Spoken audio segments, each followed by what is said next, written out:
Hello dear students, welcome back to my YouTube channel. तो आज की इस क्लास में हम राजस्थान इतिहास का महत्वपूर्ण टॉपिक ऐतिहासिक घटनाओं से संबंधित महत्वपूर्ण सवालों की क्लास नंबर 4 पर बात करेंगे।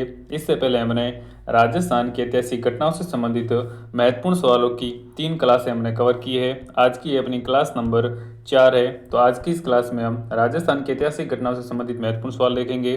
तो चलिए बिना किसी देरी के शुरू करते हैं और बढ़ते हैं अपने पहले सवाल की तरफ। देखिए, पहला क्वेश्चन है, श्री विजय सिंह पथिक बिजोलिया किसान आंदोलन से कब अलग हुए? तो ऑप्शन है 1925, 1926, 1927 या फिर 1928। तो फ्रेंड्स, विजय सिंह पथिक जो है वो बिजोलिया किसान आंदोलन से अलग हुए थे 1927 में। तो सवाल नंबर 1 का ऑप्शन नंबर 3 हमारा राइट आंसर हो जाएगा। अगर आप चैनल पर पहली बार आए तो चैनल को सब्सक्राइब और वीडियो को लाइक जरूर से कर दीजिएगा। अगला सवाल है, ब्रिटिश साम्राज्य के किस सदस्य के स्वागत में जयपुर शहर को 1876 में गुलाबी रंग से रंगवाया गया था? आपके सामने ऑप्शन हैं किंग एडवर्ड पंचम, प्रिंस अल्बर्ट, महारानी एलिजाबेथ या फिर प्रिंस रॉबर्ट। तो फ्रेंड्स, सवाल नंबर 2 का ऑप्शन 2 राइट आंसर हो जाएगा। प्रिंस अल्बर्ट के जयपुर आगमन पर जो है वो जयपुर शहर को गुलाबी रंग से रंगवाया गया था। तो सवाल नंबर 2 का ऑप्शन 2 हमारा राइट आंसर हो जाएगा। आगे बढ़ते हैं। सवाल नंबर 3 है, हल्दी घाटी के युद्ध में महाराणा प्रताप के साथ एकमात्र मुस्लिम सरदार कौन थे? ऑप्शन है हाकिम खां सूर, अजमल खां, जफर खां या फिर रहमान खां। तो फ्रेंड्स, हल्दी घाटी के युद्ध में महाराणा प्रताप के साथ में जो एकमात्र मुस्लिम सरदार थे वो थे हाकिम खां सूर। तो सवाल नंबर 3 का ऑप्शन नंबर 1 हमारा राइट आंसर हो जाएगा। आगे बढ़ते हैं, इसकी व्याख्या देख लीजिए। हल्दी घाटी का युद्ध गोकुंदा का या खमनौर का युद्ध भी से कहा जाता है। इस युद्ध में महाराणा प्रताप व उनके मुस्लिम सेनापति हाकिम खां ने मुगल सूबेदार मानसिंह और आसफ खां के नेतृत्व में सुनियोजित सेना को करारी टक्कर दी। इतिहासकार कर्नल जेम्स टॉड ने इस युद्ध को मेवाड़ के इतिहास में थर्मोपल्ली कहा है। इस युद्ध का वर्णन विख्यात लेखक बदायूनी ने मुंतखब उत त्वारिख में भी किया है। तो ये थी इसकी व्याख्या। आगे बढ़ते हैं। सवाल नंबर 4 है, प्रताप की सेना का पठान सेनानायक कौन था? ऑप्शन है मिहत्तर खां, जलाल खां, शेर खां या फिर हाकिम खां। तो फ्रेंड्स, महाराणा प्रताप की सेना का जो पठान सेनानायक था वो था हाकिम खां सूर। तो सवाल नंबर 4 का ऑप्शन नंबर 4 इसका राइट आंसर हो जाएगा। आगे बढ़ते हैं। सवाल नंबर 5 है, हल्दी घाटी युद्ध को किस विद्वान ने खमनौर का युद्ध कहा? तो फ्रेंड्स, हल्दी घाटी के युद्ध को खमनौर का युद्ध किसने कहा था? ऑप्शन है कर्नल टॉड, बदायूनी, अबुल फजल या फिर गोपीनाथ शर्मा। तो फ्रेंड्स, हल्दी घाटी के युद्ध को खमनौर का युद्ध किसने कहा था? तो इसका राइट आंसर हो जाएगा ऑप्शन नंबर 3 अबुल फजल ने। चलिए आगे बढ़ते हैं। सवाल नंबर 6 है, हल्दी घाटी युद्ध के पीछे अकबर का मुख्य उद्देश्य था? ऑप्शन है राणा प्रताप को अपने अधीन लाना, राजपूतों में फूट डालना, मानसिंह की भावना को संतुष्ट करना या फिर इनमें से कोई नहीं। तो फ्रेंड्स, हल्दी घाटी के युद्ध के पीछे अकबर का जो मुख्य उद्देश्य था वो था राणा प्रताप को अपने अधीन लाना। तो सवाल नंबर 6 का ऑप्शन 1 राइट आंसर हो जाएगा। आगे बढ़ते हैं।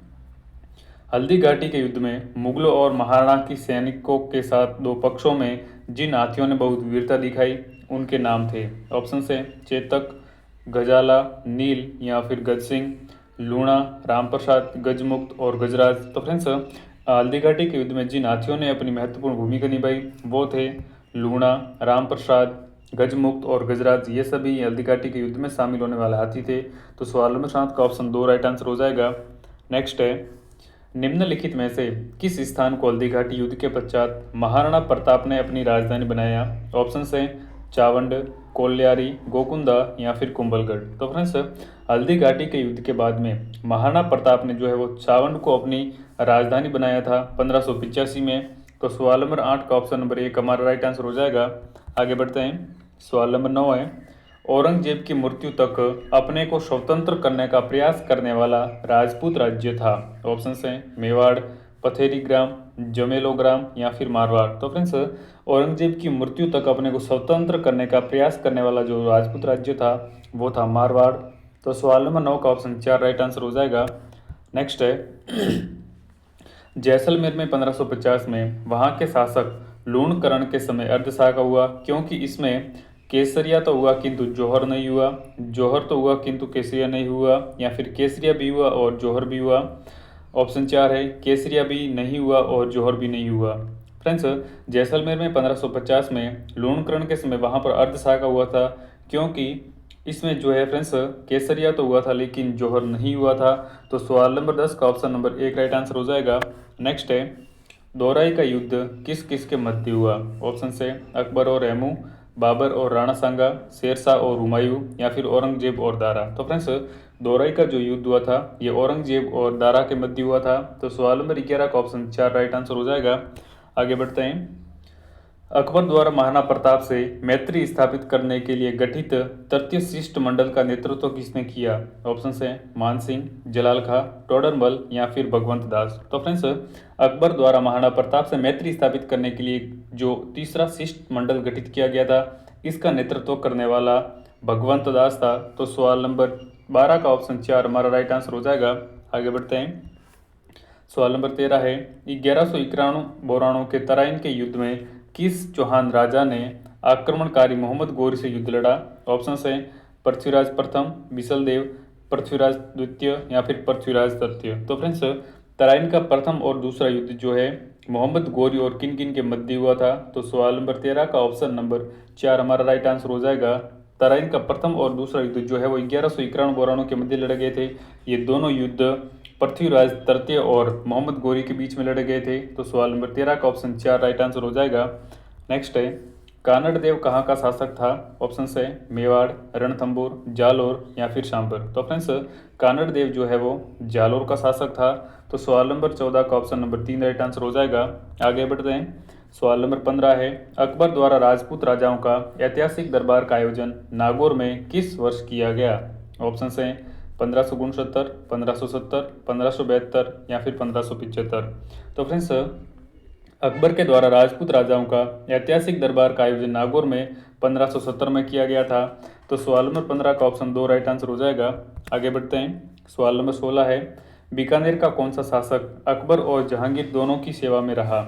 ऑप्शन है राव बीका, कल्याणमल, राय सिंह, या फिर दलपत। तो फ्रेंड्स बीकानेर का वो कौन सा शासक था जो अकबर और जहांगीर इन दोनों की सेवा में रहा? तो इसका राइट आंसर हो जाएगा ऑप्शन नंबर 3 राय सिंह। चलिए आगे बढ़ते हैं। सवाल नंबर 17 है, जयपुर के संस्थापक स्वयं जयसिंह के दरबार में विद्याधर था ज्योतिष शास्त्री, खगोल शास्त्री, वास्तु शास्त्री, या फिर शिक्षा शास्त्री। तो फ्रेंड्स स्वयं जयसिंह के दरबार में विद्याधर जो था वो एक वास्तु शास्त्री था। तो सवाल नंबर 17 का ऑप्शन 3 राइट आंसर हो जाएगा। सवाल नंबर नेक्स्ट है, निम्नलिखित में से कौन सा कथन असत्य है? ऑप्शन है महाराणा राज सिंह ने अपने पूर्वजों की भांति नीति और सांस्कृतिक तत्वों की पोषण की नीति अपनाई। दूसरा है खानवा का युद्ध बाबर और राणा सांगा के बीच में 1528 में लड़ा गया, 17 मार्च 1527। फ्रेंड्स ये पीछे वाला नहीं है। मुगल के साथ सांस्कृतिक आदान प्रदान से राजस्थान को बहुत लाभ हुआ। मेवाड़ के राजवंश का संस्थापक गुहिल को माना जाता है। तो फ्रेंड्स इनमें से जो असत्य कथन है वो हो जाएगा ऑप्शन नंबर 2। खानवा का युद्ध जो है वो फ्रेंड्स 1528 में नहीं बल्कि ये 17 मार्च 1527 को लड़ा गया था। तो सवाल नंबर 18 का ऑप्शन नंबर 2 हमारा राइट आंसर हो जाएगा। खानवा का युद्ध जो है 17 मार्च 1527 को लड़ा गया था। चलिए आगे बढ़ते हैं। सवाल नंबर 19 है, छत्रपति शिवाजी को पुरंदर की संधि जो कि 1665 में हुई थी करने हेतु विवश करने वाला शासक कौन था? ऑप्शन है स्वयं जय सिंह, राजा मान सिंह, महाराजा जसवंत सिंह, या फिर मिर्जा राजा जय सिंह। तो फ्रेंड्स छत्रपति शिवाजी को पुरंदर की संधि करने के लिए विवश करने वाला जो शासक था वो था मिर्जा राजा जय सिंह। तो सवाल नंबर 19 का ऑप्शन 4 हमारा राइट आंसर हो जाएगा। आगे बढ़ते हैं। अकबर का नवरत्न जिसने बंगाल, उड़ीसा एवं बिहार में अफगानों का विद्रोह दबाने में अहम भूमिका निभाई।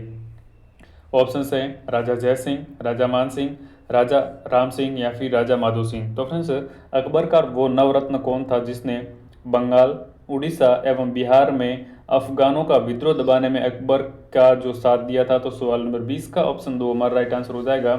वो था राजा मान सिंह। तो फ्रेंड्स ये थी अपनी राजस्थान की ऐतिहासिक घटनाओं से संबंधित महत्वपूर्ण सवालों की क्लास नंबर 4। और इस क्लास में हमने राजस्थान के ऐतिहासिक घटनाओं से संबंधित महत्वपूर्ण 20 सवाल कवर किए हैं।